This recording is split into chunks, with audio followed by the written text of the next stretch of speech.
विस्तारवाद का युग समाप्त हो चुका है।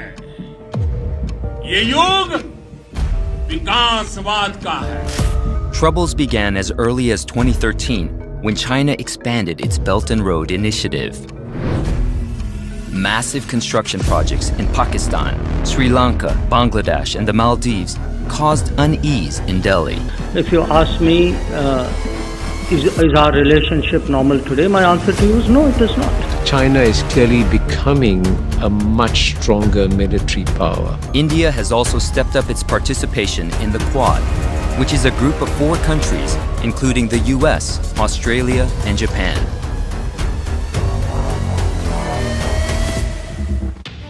Hi everybody, in the past 3 episodes of the geopolitical series, we saw how China started with something called the Belt and Road Initiative to conquer the world trade. Now just to give you a quick recap, firstly, China strategically used Djibouti, Sri Lanka, Myanmar and Pakistan's weak economic situation to surround India. Secondly, China spent billions of dollars into building oil refineries, high-speed cables, railway lines and even gas pipelines to build an alternate trade route around India. And lastly, China is building an extremely strategic railway line from London to China and another railway line from China to Iran, passing through Kyrgyzstan, Uzbekistan, Turkmenistan, finally ending at Tehran in Iran. This is how China is literally building its own trade route to become an economic superpower, and in this process, China intends to surround its rivals like India and eventually gain military and economic advantage over the United States. This is what we have covered until now. Now, when China is doing so many things, India is obviously not a saint to keep quiet and let China become stronger, right? So the question over here is, what exactly is India doing to tackle the security implications of the Belt and Road Initiative? What is India's strategy to face China in case of a military conflict? And lastly, what are the study materials to help you understand India's geopolitical moves better? This video is brought to you by Wintwealth, but more on this at the end of the video. The answer to this lies in a very important quote by a historian named Alfred Thayer. In his theory of sea dominance, Alfred Thayer said that whoever conquers the Indian Ocean will dominate the whole of Asia. So let's try to understand why is the Indian Ocean so important in geopolitics. Well, if you look at the world map, you will see that the Indian Ocean region consists of 28 countries spanning across 3 continents and covers 17.5% of the global land area. These countries include 21 members of an association called the Indian Ocean Rim Association. This includes major nations like Australia, Bangladesh, India, Indonesia, Iran, Kenya, Malaysia, Oman, Singapore, South Africa, Sri Lanka, Thailand, UAE and Yemen. Then there are 7 others who are not a part of this association, which includes Brunei, Cambodia, Maldives, Myanmar, Pakistan, Timor-Leste and Vietnam. And this region is home to over 35% of the world's population, which is around 2.6 billion people. Now, if you notice something very peculiar about all these nations that I stated, you will realize that the Indian Ocean region is home to some of the fastest growing countries in the world. Secondly, it is one of the most strategic regions in the world, which falls at the crossroads of the global trade itself. The Indian Ocean connects the international economies in the North Atlantic to the Asia-Pacific region, and secondly, the major sea routes that connect the Middle East, Africa and East Asia with both Europe and America also lie in the Indian Ocean itself. And what is absolutely mind-boggling about the Indian Ocean is that 80% of the entire world's maritime oil trade flows through just 3 narrow passages of the Indian Ocean. These passages are at the Strait of Hormuz, Strait of Malacca and the Strait of Bab el-Mandeb. These points are what we call as choke points, as in if you choke these points, the major part of the world trade itself will come to a standstill. If this is very clear to you, let's understand these choke points better. The Strait of Hormuz is a strait between the Persian Gulf and the Gulf of Oman. The Strait of Malacca, as you know, is this place between the Malay Peninsula and the Indian Ocean island of Sumatra. The Bab el-Mandeb is a strait between Yemen on the Arabian Peninsula, Djibouti and Eritrea in the Horn of Africa. This strait connects the Red Sea to the Gulf of Eden. And apart from these 3 choke points, we have 4 more, which are the Mozambique Channel, the Suez Canal, the Sunda Strait and the Lombok Strait. Now, if you remember from our previous episode, China has very clearly entered very close to all these choke points. To establish dominance over the Strait of Hormuz, China has the Gwadar port in Pakistan on a 40-year lease.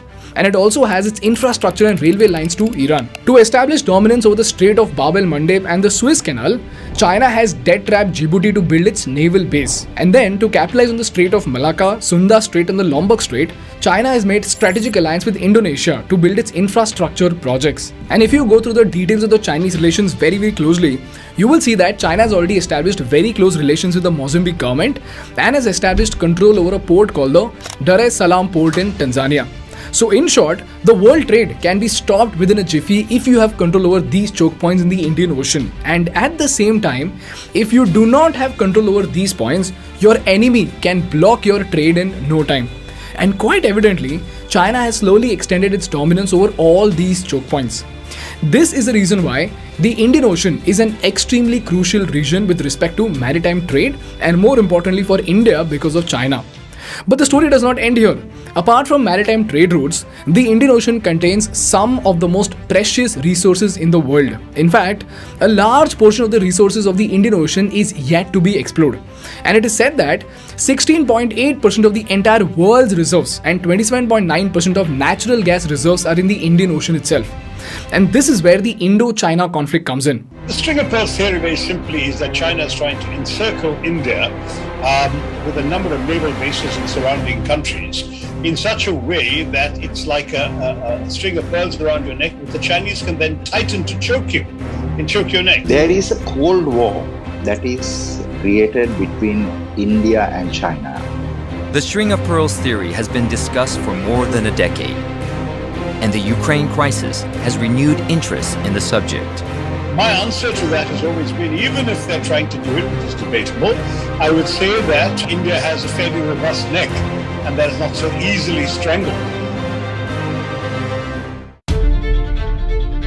China has very strategically emerged as one of the most important trading partners of the Indian Ocean region, and it accounts for 16.1% of its total goods trade as of 2017. And like we saw in the Belt and Road video, in the past 2 decades, China has been building infrastructure projects in Sri Lanka, Myanmar, Pakistan and Djibouti. Why? Because all of these regions fall in the trade route of China's oil imports and their exports to Africa, Middle East and Europe. So we have the Gwadar port in Pakistan, Hambantota port in Sri Lanka, Djibouti's naval base and even Myanmar's Quake Phu port. This is what is being called as the strings of pearls theory. Now the burning question over here is, what exactly is India doing to tackle it? Well, instead of openly and boldly announcing its strategy like China, India has been slowly and steadily operating in a stealth mode with something called the necklace of diamonds strategy. To understand this, let's take a look at the list of strategic bases India has set up with partner countries as well as the various trade agreements that India has signed. And by the way, you must have seen a lot of people who often criticize the Prime Minister saying that he's wasting India's money by taking a world tour. Well, for those of you, here's why the Prime Minister of India spends countless hours in traveling all around the world. हम अपने देश की अखंडता और संप्रभुता के साथ समझौता नहीं करते हैं। जब भी समय आया है, हमने देश की अखंडता और संप्रभुता की रक्षा करने में अपनी शक्ति का प्रदर्शन किया, अपनी क्षमताओं को साबित किया। चाहे स्थिति कुछ भी हो, परिस्थिति कुछ भी हो, भारत पूरी दृढ़ता से देश की एक एक इंच जमीन की, देश के स्वाभिमान की रक्षा करेगा। हमारे लिए भारत की अखंडता और संप्रभुता सर्वोच्च है और इसकी रक्षा करने से हमें कोई भी रोक नहीं सकता। First, let's start from the counter for China's strategic placement at Gwadar and Djibouti. For this, India has very cleverly placed its base over here in Oman, and here's where we have the Dakum port. The Dakum port is where India's important crude imports flow from the Persian Gulf. This place is strategically located on the southeastern seaboard of Oman and is overlooking both the Arabian Sea and the Indian Ocean. On top of that, it is also straddled along the critical sea lanes in the Arabian Sea and the Gulf of Eden. And all thanks to India's relation with Oman, we have military access to this port, which makes it a great defense point. Then we come to this region that is close to the second choke point, which is the Mozambique Channel. In 2015, Modi ji signed an agreement with the Seychelles president to develop a place called the Assumption Island for military use. But unfortunately, after this deal was done, there were a lot of protests, there was a change in government, because of which this diamond as of now is in a shaky situation. Then we come to perhaps the most important choke point of all, which is the Strait of Malacca and the other two choke points right beside it. Here's where we have the Changi Naval Base, wherein in 2018, Modi ji signed an agreement with the government of Singapore. This agreement has provided direct access to the Indian Navy itself. So while sailing through the South China Sea, the Indian Navy can refuel and rearm its ship through this base. This is followed by the Sabang port in Indonesia. And again, in 2018, India got military access to Sabang port, which is located right at the entrance of the Malacca Strait. So theoretically, we have a firm grip over the Strait of Malacca. And if you remember from our China's BRA video, 70% of China's oil supply and 60% of their trade passes through the Strait of Malacca. So choking this point is like choking the Chinese economy itself. After that, we have the Indo-Vietnam Diamond, and long story short, we have historically had a great relationship with Vietnam. We supply some of the most important defense equipment to Vietnam, and we have signed a comprehensive strategic partnership with Vietnam in 2016 itself. Then we have our important diamond in Japan. On 9th of September 2020, India and Japan signed something called the Acquisition and Cross-Servicing Agreement that would allow militaries of both these countries to exchange supplies and services on a reciprocal basis. So again, Japan and India can use each other's port as per their strategic requirements. And the best part about this point is that if you look at the map, you will see that it gives us a very close placement to the mainland of China itself. And then we have Mongolia, where Modi ji became the first Indian Prime Minister to visit, and more importantly, India has established a very strong relation with Mongolia by giving out a $1 billion credit to develop an air corridor for Mongolia. And lastly, we have the Chabahar port in Iran. And if you remember from our China video again, Iran is also a part of the Chinese BRI initiative, wherein they have a railway line from China to Iran, passing through Kyrgyzstan, Uzbekistan, Turkmenistan to finally ending at Tehran in Iran.